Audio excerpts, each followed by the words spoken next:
biyya qabda qaba. Gimana lu kan jira? Kalau lu kan wajib kan?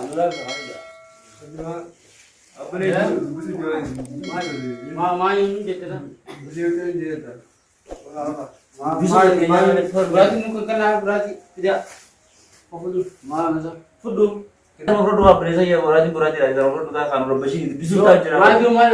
Final betul mana? Oh, rasa. Dah nyum je nail. Yang tadi yang jiru jira namun tuh kasat kasus ni kau nak nolah. Oh, मैं अंबर बनाना उसका से लगा रहा है कहते हैं Oh, kan kerja bela kasih kau gitu ya yang ngono. Hai, awak tu ini kos deh. और रहा बल्ला Mari sana mitkana. kayaknya nanti nama jauh ini hidup oh mana ini cerita sa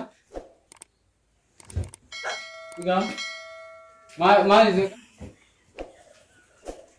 ini meten jiro खाना ini dah kata ini mak oh ini kan kata ini dah ini yang ini cerita ini yang meten jila kan kata ini dah kata hai kasih nerka nama ini kan meten nanti juga kebatnya yang gua tapi asing cerita nanti itu nak khusus bo hai kau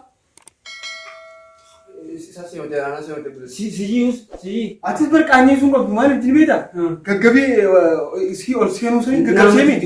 Rifasonya lah gagabi mi. Siapa dia? Firasat menjadi itu mau orang berdiri mau dua itu rata pada mereka macam mana itu. Anak itu berdiri. Wanita berapa atis kesi kita. Anak itu dah kayak sih kan. Kesi kita berapa wanita berapa. Amma ni gina ke oh. Alihat dulu kan. Gagabi ni gina. Turu ya ber, bukan turu bang. Turu ya kan dua akan tiap umur sudah bergedap sih.